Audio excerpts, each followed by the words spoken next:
Today's podcast is brought to you by Inverted Gear. For all your jiu-jitsu needs, go to invertedgear.com.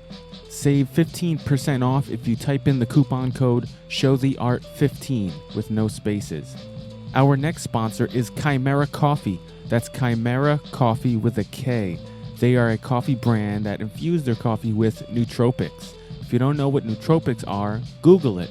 They can do a much better job at explaining it than I can. Go to chimeracoffee.com, type in the coupon code ShowTheArt for a nice little discount. Enjoy.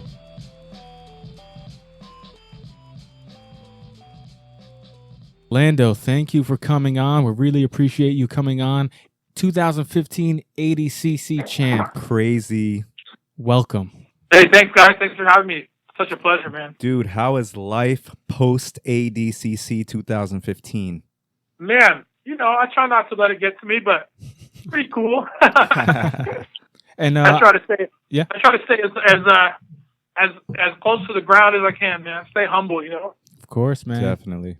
I wanted to give a shout out to the Rolk for hooking this up. The road, that guy's the man, bro. He's the man. Yeah. Is he your trainer or are you guys just friends? Yeah, I just started working out with him, and he's got me on the M120 meals.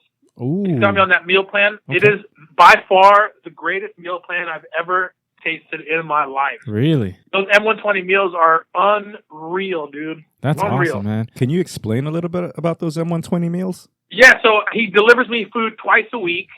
You know, he gives me 12 meals at a time. It comes with snacks. It comes with breakfast, lunch, dinner. And, man, the way they cook it, dude, the food, the quality, the menu, it's unreal. Usually, like, I've done some food stuff in the past, and it's just your boring-ass chicken and broccoli and stuff, man. Yeah. This is like straight-up five-star chef stuff, man. Nice, man. Like, amazing, bro. Amazing food. I couldn't be happier. It's not airplane tasting food? Dude, it's good, man. Even my wife tries to steal my meals, dude. Nice, man. So how can people reach M120? How can they check that out? You can go on m120meals.com, and you can sign up there. Now, Yeah, they're expanding like crazy. I think they just moved out to Las Vegas. wow. They're moving up to like all over Los Angeles, so they're doing real well, man. Good for him, man. He's a really awesome guy. Really cool. He's such a cool guy, man. We've been friends for years now, and he's just such an inspirational friend. Always positive, man. For sure, Always man. helping me out. What is he doing with you as far as strength and conditioning? For you, I'm Get me sure back. you're very specific, right? Yeah, he just get me back into conditioning, man, into pushing my limits, doing a lot of body weight exercises, you know, a lot of ground movement, a lot of body weight stuff. So Sure. it's been good, man. We just started not too long ago, so I'm looking forward to kicking ass with him, man. Nice, man. Now let's keep talking about your training. Can you divulge a little bit on how you drill in jiu-jitsu? What kind of drill sequences you do? Maybe do you go for minutes at a time? Do you go for reps at a time? You know, now we're at the point I'm at now because I teach so much. So I do a lot of teaching with my guys and stuff. But when I train, man, I'm old school, bro. I shake hands and we go at it. Nice. We go to kill each other. May the best man survive. I come from. So my professor is Romulo Bahal. I started as a white belt with Romulo Bahal, and it was when he just came from Brazil. He didn't speak any English. He didn't do anything. And it was just me, him, and another guy who had brought him out. And so my first 2 years of jiu-jitsu, all Romulo did was beat my ass. All he did was he would shake my hand, and then he didn't speak English. So he'd be like, "Let's go," and then he would just kick my ass. He would snap my jaw, break my face, arm, or like just beat the shit out of me. And that right there is what I owe all of my credit to, man. I owe him everything, man. All of your griminess you owe to Romulo. Dude, all Romulo Bahal, bro. He did it to me. He did it to Edwin. He did it to Felipe Pena. He did it to Gabriel Arges. He did it to all the guys who are in the top of the world right now. He spoke in That's the way he jiu-jitsu. taught us. Wow. That's the way he taught us, bro. So now, with me, like, you know, I know, like, the trendy thing is now it's to drill a position, like, you know, 8 million times and do 20 million barambolos and stuff. But, you know, I'm all for that, whatever works for you. But for me, man, I like to go over positions, train it for a few minutes. And then for me, the best way to learn, especially competitive jiu-jitsu, is to go at it, man. To go live, bro. Yeah, when we talked to Edwin, he was saying that Romulo is just like that, old school. He's like, I can't remember the time I saw Hamalo drill a technique. He just goes and rolls for 10-minute rounds every single day. And every single day, bro. That's how we did it. I mean, that's exactly how me and Edwin came up. Me and Edwin were white belts together. Wow. You know, me and Edwin we were white belts together, dude. Edwin was like 15 years old, white belt, and all he knew how to do was a triangle. It was fucking hilarious. Wow, that's and awesome. now look at him, man. Now look at him in the finals of the black belt. I won the ADCC. We all came up together, man. We all come from the same breed. We owe it all to Hamalo Bahal, you know. Dude, world champion pedigree. Yeah. Crazy. Yeah. So jiu-jitsu is just a matter of training as much as possible and rolling. That's what you're saying is the most important thing if you're going to be a good competitor. If you're going to be a good competitor, man, yeah. To me, live rounds, dude, and then you learn how to work in those rounds. You know what I'm saying? Like, for me, a lot of the times what I would do, especially because I was teaching, I was training a lot with my white belts, blue belts, purple belts, is I would just focus on one thing, and I would do that one thing the entire round. You know what I'm saying? So I would let them get me in a bad position, and I would work out of those bad positions. Or I would only be like, okay, all I'm going to do is, you know, lay on my right side and do this thing. You know, specific training in my head, but always pushing the pace in live drills, you know? I'm you know, my ADD drug addict brain, I can't sit there and do a drill for 10 minutes going over, you know, X pass. My brain doesn't allow me to do that shit. How do you teach your students if you don't focus on, you know, actual drilling too much? Do you just let them drill for put 10 minutes? No, we have, especially because we're from Gracie Baja.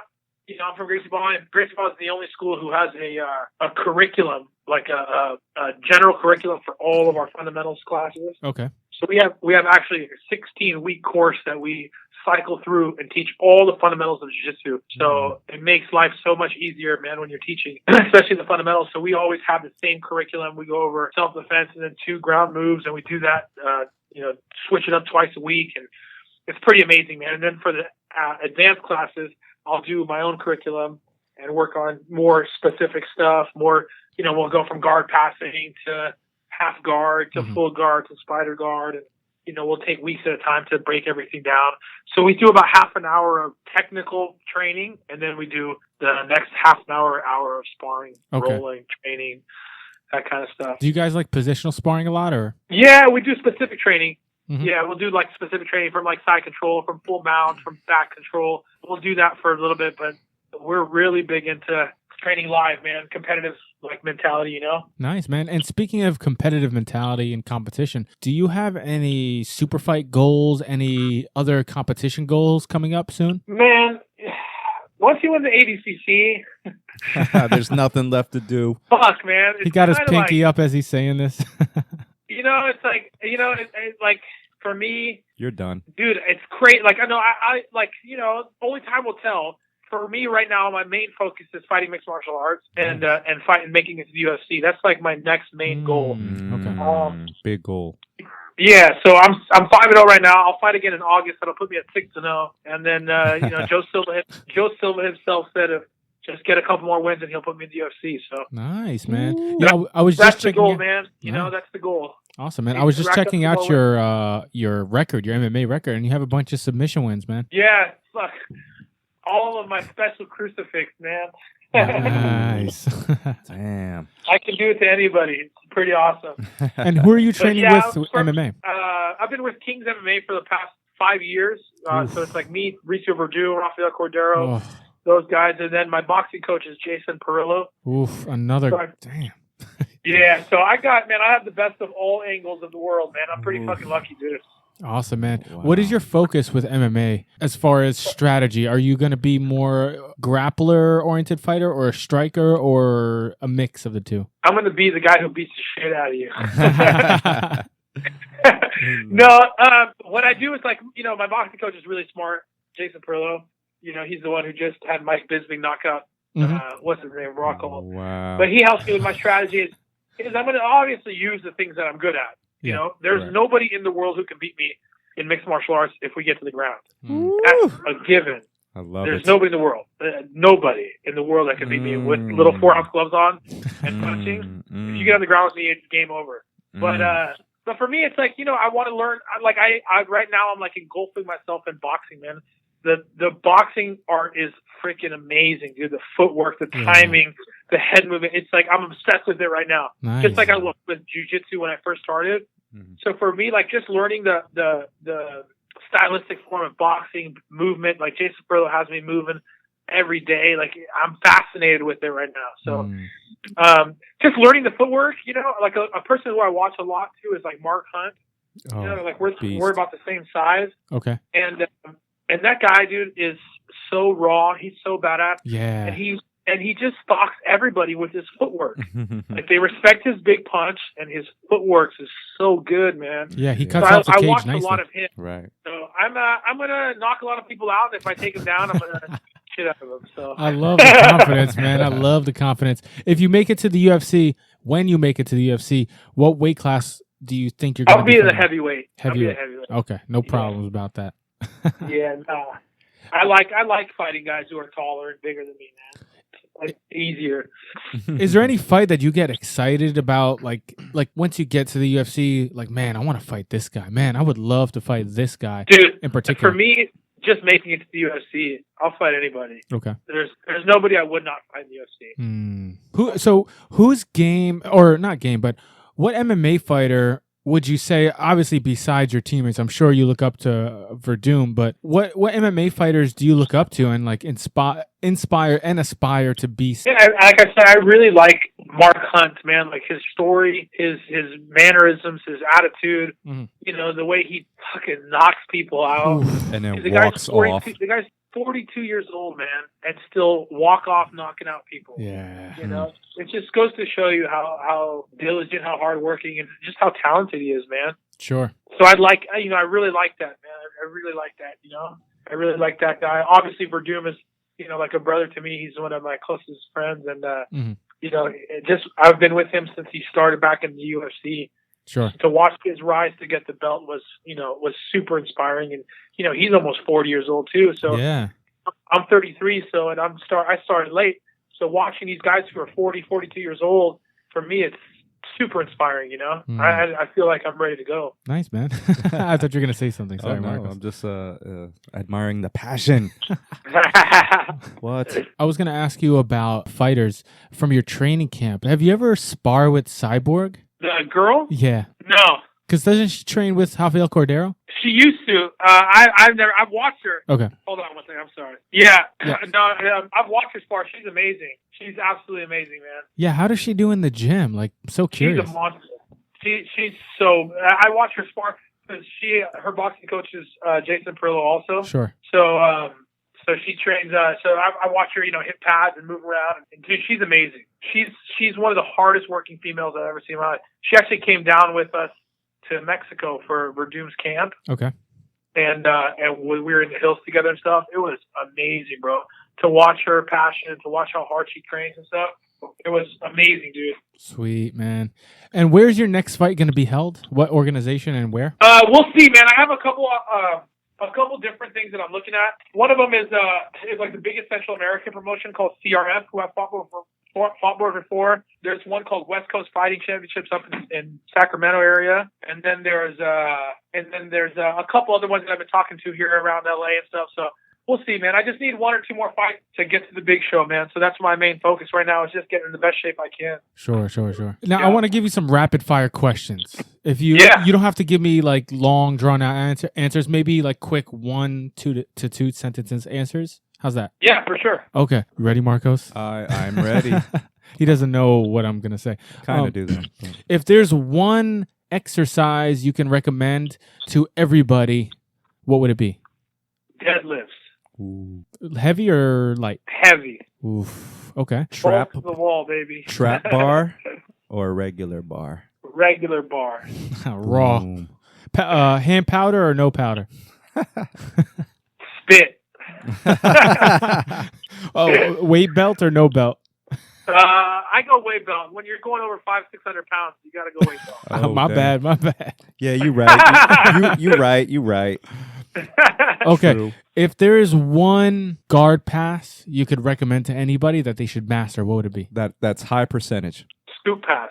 What? Say what? The one arm scoop pass. Oh man, I gotta see that. How does that look? One arm. Because everybody has their own names, So break the guard open. Mm-hmm. You left hand on the belt. elbow inside the thigh. Mm-hmm. Right hand scoops underneath their left leg. Mm-hmm. Hand and thumb goes inside across the collar. Yup. Okay. I agree with you. To their face. I agree with you. One arm scoop pass. That's one of my favorites. We call that what, like a single underpass? Single underpass. Yeah, like yeah. Okay, yeah. It's funny. I just showed that in class like last week from the De La Hiva. But cool, It's the awesome. greatest, bro. I'm It's glad we're on the fucking same page. Yeah, amazing. that's gold. Okay, reverse that. If there's one guard / strategy from the guard you can recommend to everyone, doesn't matter size, skill level, what would it be to master? Everybody needs to learn half guard Ooh. and deep half guard. So what They do have to learn the underhooks and the angles of Brazilian Jiu-Jitsu. And you learn those things, you'll be fine for the rest of your life. if you're a white belt, what is the number one thing you should worry about when you come into class? Having fun. Blue belt. Don't quit. Nice. Let's skip purple belt because purple belt. Purple belt, you've gone too far, man. You can't quit now. That's dope. For real. Brown belt. You're almost there. Don't be a little bitch and quit now. Okay. Yeah. At brown belt, my best advice is you're going to be a black belt. That's it. You're going to be a black belt. Brown belt's the hardest belt, man, because it's the most exciting. Yeah. Wow. At what belt did you learn the most, would you say? Black belt. Why I is got that? my black belt in 4 years, just under 4 years. Wow. And I've been a black belt for almost 4 years, and I've learned more just by being a black belt and living in that moment and kind of just letting myself kind of be free. And you learn so much more. It's an unexplainable thing, man. Somebody gets a black belt, it's just unexplainable. It's the greatest achievement of my life. Now, I'm a brown belt. Marcos is a black belt. Yes. So I can't relate to you yet, but You can't. So why are you talking? You will. I will stop talking now. Exactly. Peasant. But I was going to say, is the black belt phenomenon true? And what I mean by that is, you know how a lot of times somebody rolls with a black belt and they almost defeat themselves a lot of the times until they get over the hump of like, oh, he's like a regular guy. He's just my professor. I've rolled with him so many times. Is that black belt phenomenon true where people kind of beat themselves just by the sight of a black belt? Oh yeah, totally, man. Totally. That's one thing that helped me when I started, because I didn't give a fuck about anybody. Yeah. I didn't care who anybody was. Man, I was a white belt. Every time I trained with Hamlo, believe me, in my head, I believed that I was going to kill him. And it didn't work out that way. Because he absolutely annihilated me day in and day out. Yeah. But in my head, that's the way I thought. I was like, I'm going to kill this fucker. I'm going to kill him. I'm going to kill him. I'm going to kill him. And I trained so hard, man. By the time I was a blue belt, I was tapping out normal black belts on a regular. Damn. Because I was with Hamlo, the guy's insane. The guy is the best Brazilian Jiu-Jitsu competitor ever to me. I mean, he's gnarly, man. Yeah, he's tenacious, and I love how calm he looks most of the time. So calm. I mean, my favorite dude was watching him against what was his name, Herbert last at the Worlds. You know, he lost in the absolute. The guy scored some points on him real fast, and then locked him at 50-50. And Hamlo was looking at him like, "Come on, bro! Like, let's play. Open the 50-50." You know, the guy's trying to intimidate Hamlo. Hamlo's like, "Come on, bro! I've been in this shit for 20 years. You ain't gonna intimidate shit." My favorite match since you brought him up is it was in his weight class. I think it was his second or third match, but it looked like he was. I felt like he had a slow start. And the guy, I forget who the guy was, young guy, he scored like it was his third match, dude. It's semifinal. Oh my God. The guy scored like 6 points on him, then he's like, all right, you're done. And he swept him, didn't even pass his guard and finished with the X choke, and then like hushed everybody after the guy tapped. Crazy. Dude, it's amazing, bro. He is, if you ever get a chance to train with that man, you have to train with him, dude. He's something special. He gives you such an inspiration to train jiu-jitsu, man. Wow. Yeah, he's made for this, dude. He's made to inspire people, bro. He's one of the greatest alive. Wow. Now, when you roll with him, or anybody, when I say you in general, does he kind of adapt to who he's going with? If he's going with a 200-pounder, he rolls 4 200-pound? All he does is he kicks your ass. He doesn't care who you are. If you're 120 soaking wet, he's just gonna play. He's gonna go after you. Nice. And he does not stop. He doesn't care who you are. He's going to kill you. With a smile or without a smile? With a smile. I love it. With seriousness. He smiles and he shakes your hand afterwards. There's two things. There's Hamlo always tells. He always says. There was one thing that he's famous for saying. He goes, Because guys always say, "Oh, I'm going to be a world champ. I'm going to go train with you. Oh, I want to train with you." And so Humble always says, "There's two things that's going to happen when you train with me. You're either going to become really fucking good, or you're going to quit." That's the only two things.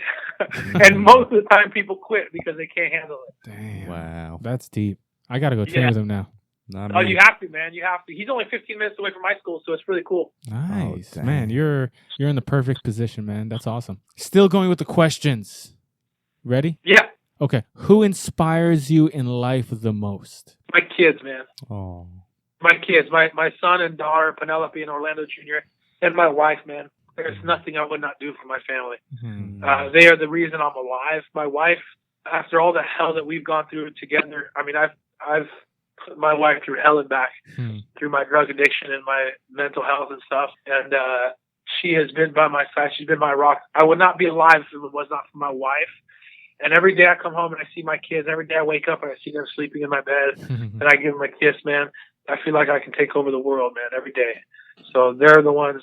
My family's the one who inspires me the most. That's touching, man. Makes me want to have a kid now.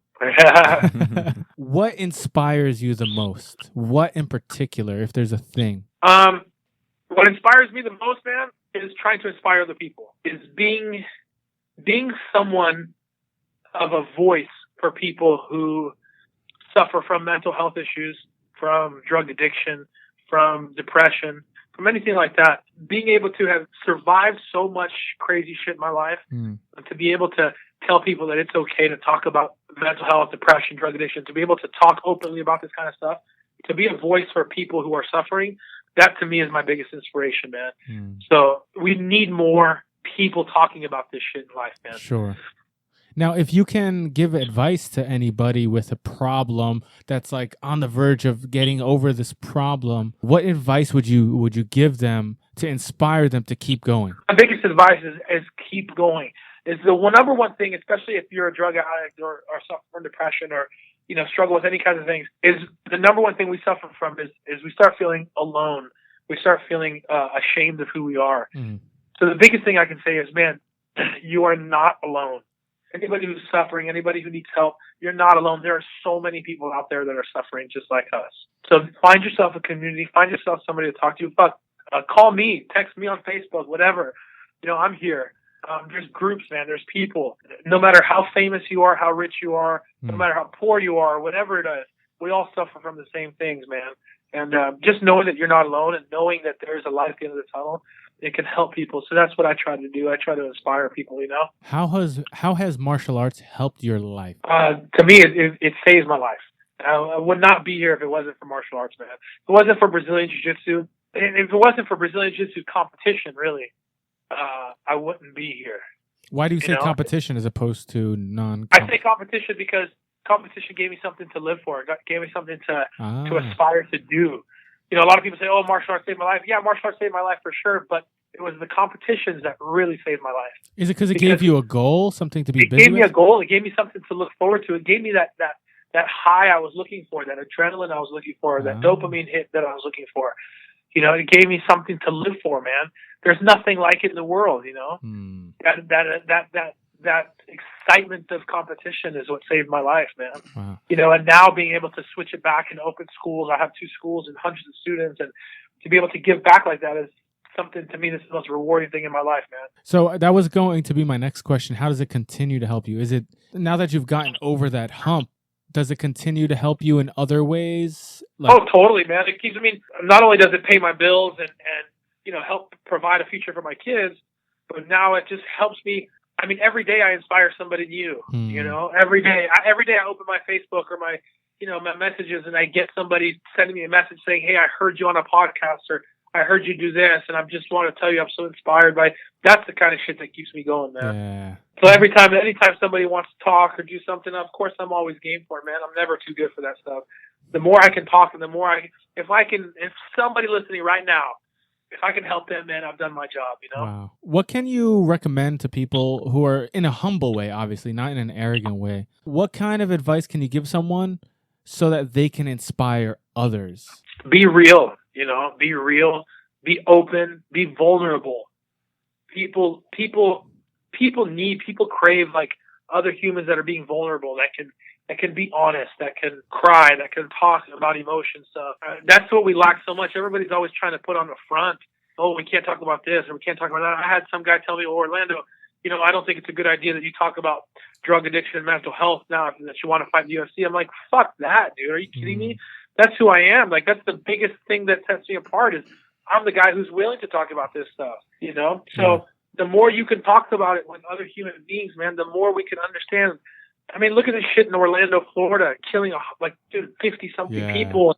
I mean, dude, yes, there's, all this crazy religious stuff, but it all comes down to mental health, man. Mm-hmm. Like, whether you're Muslim or American Christian, whatever it is, if that's all bull. I mean, dude, it's mental health, man. It's so big. Yeah. It's so big. And the more you isolate yourself, the more you suffer from depression and all this shit, the more you keep it in, the more it's going to manifest into something crazy, like shooting up 100 people in a nightclub. Yeah.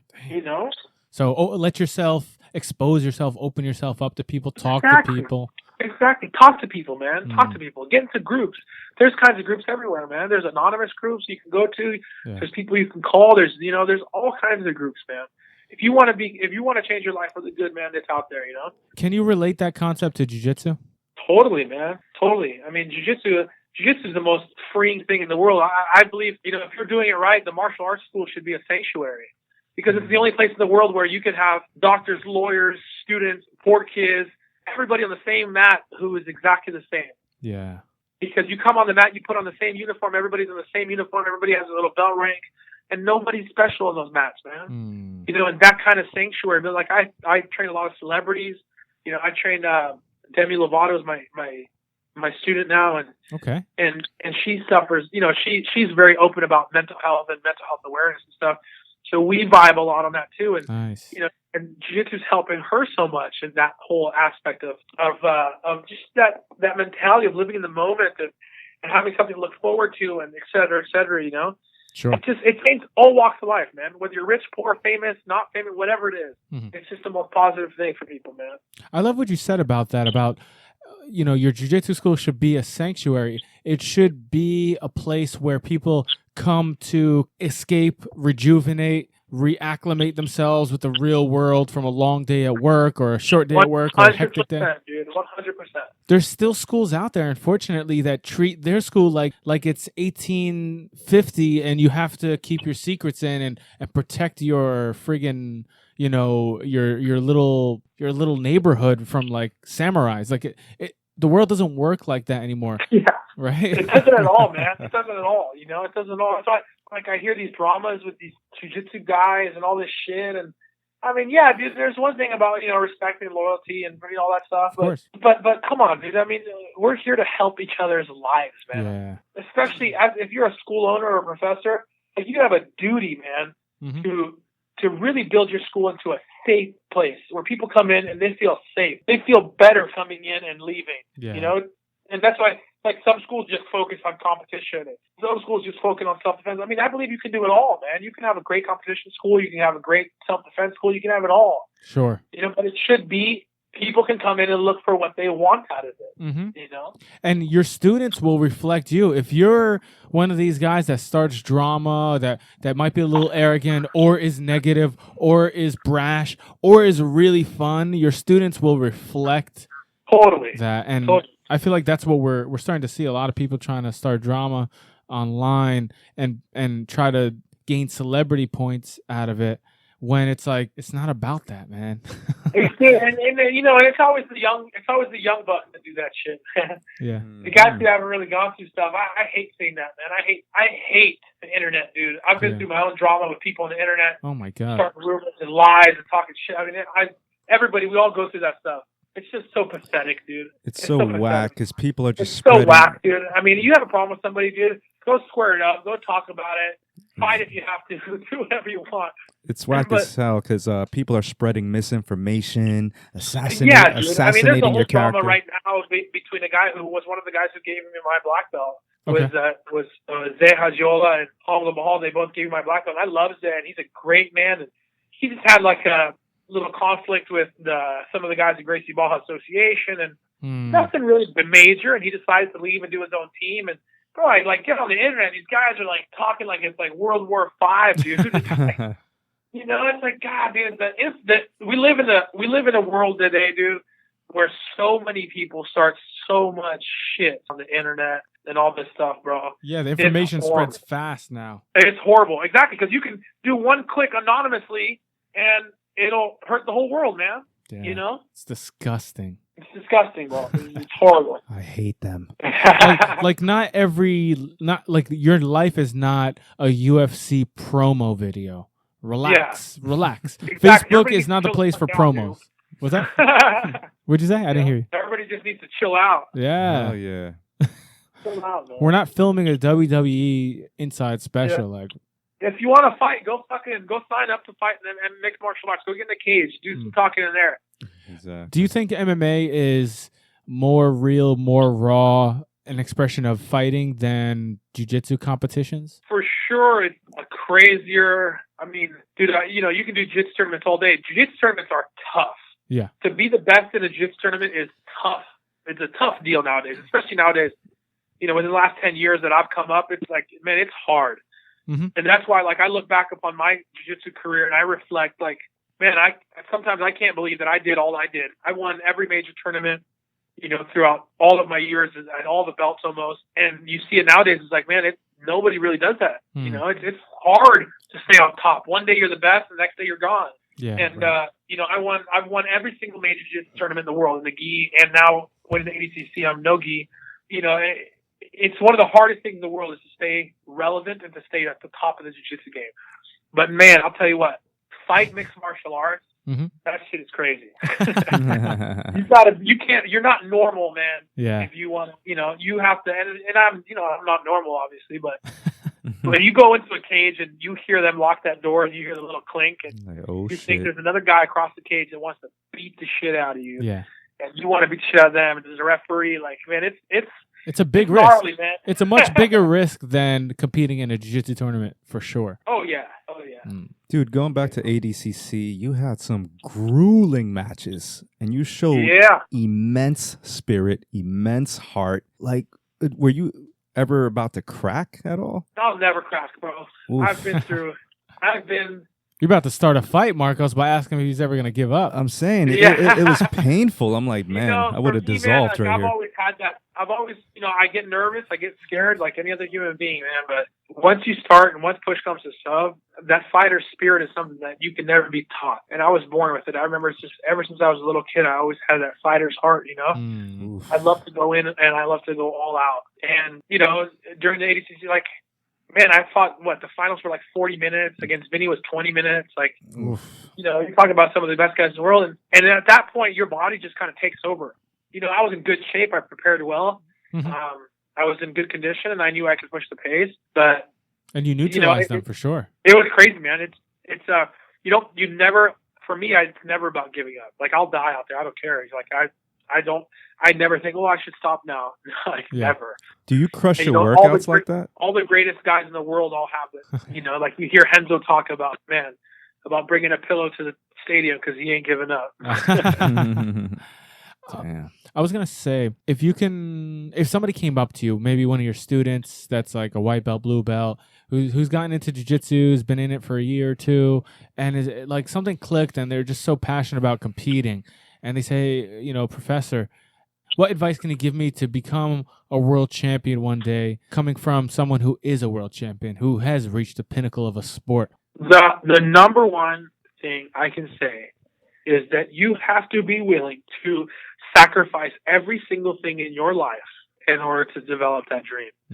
There is no friends. There is no partying. There is no nothing. I mean, you have to be willing to give everything up, especially nowadays, man. If you want to be the best in jiu-jitsu, that's why Cicero Costa has so much success. Yeah. Because those guys, I mean, I hear stories about the guys who went down there, Shoiro went down there and filmed some stuff. I mean, it's literally live or die with those guys. Every roll, every training session. Every, you know what I'm saying? This is a way out for a lot of people. So you got to imagine, if you're an American kid and you're living here and you're thinking, oh yeah, I'm going to become a world champ. That's what I'm going to do. I'm just going to train and eat and go out and party and do my thing. Like, you got to understand, you're going to be competing against guys who literally have nothing. Yeah. Who are living every day on sweaty mats, who are willing to sacrifice everything in their life to win one of those medals. So you have to be willing to do more and give more than those guys. Yeah. And that's where you really have to be honest with yourself. And do I have what it takes? I had to, because I was coming off the drugs. And for me, it was either become really fucking good at jiu-jitsu and change my life, or die. Because I had no other option. You know, when I first started, I was 360 pounds and I was doing an ounce of cocaine a day. This is my only way out. Yeah.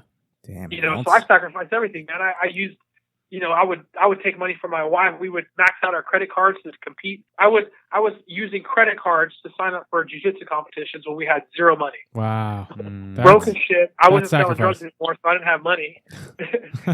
So we were using her student loans and her credit cards, man, and I was paying for tournaments every weekend I was competing. Wow. You know, and I just had my head down, I had my blinders on, and that's all I did. You have to give everything, you have to sacrifice everything in your life if you want to become the best. And it sounds kind of harsh, but it's the reality. Yeah. It has to be 24 hours a day, 380 days a year. And would you say that is congruent amongst all the elite in any sport? I would say, yeah. You have to, man. Yeah. You have to. You know, look at, like, you know, the Tiger Woods. What was he doing? He was fucking hitting 18 rounds of golf at 5 years old. Yeah. Wow. You know what I'm saying? Like, you hear stories of the elite. I mean, that's what they do, man. So it's a double-edged sword, because, and that's the thing that I want to get into, is because a lot of times they become so successful, and then when it's over, they lose everything in their life because they don't know what to do. They don't know how to adapt. I see. You know, so that's kind of where I'm at too, a lot with the mental health awareness and stuff. Is, you know, I'm working with organizations with Jay Glazer and stuff. Okay. And helping people adapt to, once they're finished playing their sport, or once they can't compete anymore, once they get home from the war, you know, from the military. You know, guys who have dedicated so much to something in their life, and all of a sudden it's taken away, then what do? You know, so that's a big problem that we have in the United States, and we're all over the world. Yeah. It's great to see somebody in the sport that is pushing for, you know, positivity in other areas besides jiu-jitsu, and especially an important one, like you said, in mental health and addiction problems. It's so important. I'm sure everybody can relate to that. Everybody knows someone that's suffering from something. Fuck yeah. It's Everybody awesome. is suffering or knows somebody who is suffering. That's for sure. Dude, what's amazing is that he experienced the lowest of the low and the highest of the high. Oof. Yeah. Holy shit. Crazy. You are an extremist. You are a roller coaster I am, ride. baby. I'm a hardcore drug addict. And a hardcore jiu-jitsu addict. That's what he meant. Yep, that's it, man. Jiu-jitsu is his drug. Martial arts. Yeah. That's it, man. Dude. Well, on that note, man, we're running out of time, but your story is a beautiful one, and you know, you're very inspiring to listen to get knowledge from, and we really appreciate you coming on, truly. Thank you, brother, man. It's been my pleasure too. I'm glad I could sit and chat with you guys. Cool, man. Do you want to give any shout outs, tell people how they can reach you? Yeah, I mean, you can follow me on Instagram, OrlandoGB72. You know, you can write me messages on there if anybody needs to talk. I'm always here to listen and to write back about mental health, addiction, anything I can help. You know, I'm here. I'm just another guy. I'm just another dude who happened to win some cool tournaments. Doesn't make me any different from anybody else. You know, so I just want to make sure everybody knows that. And, you know, I'm always here to talk to you, to chat. You can go to, come to my schools, Gracie Baja Pasadena and Gracie Baja La Cañada Flintridge. You know, just find me on the internet. You know, always a big shout out to all my boys over at Show Your Roll. Those guys are amazing. They're doing amazing things. Talk about positivity and change, always helping out. They've been supporting me for many years.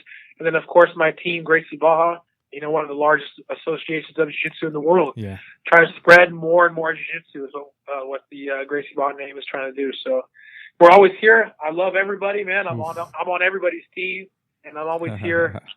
Everybody's always welcome at my academy. So please, if anyone's around Pasadena, Los Angeles area, come by and visit. Ooh, definitely, man. If I'm ever in that area, hopefully my next California trip you will be one of the stops there. Definitely. Hell yeah, let's do it, buddy. Hell yeah. Hey, man, thank you so much. I really appreciate you coming on. It's not that I didn't expect a good episode from you, but you gave me an unexpected inspiration. You know what I'm saying? And I really thank you for that. Word. Thank you, brother. I appreciate that, man. Ooh. Yes, man. All right, brother. Talk to you soon. All right, brother. We'll talk soon, man. Stay in touch. Peace, man. All right, guys.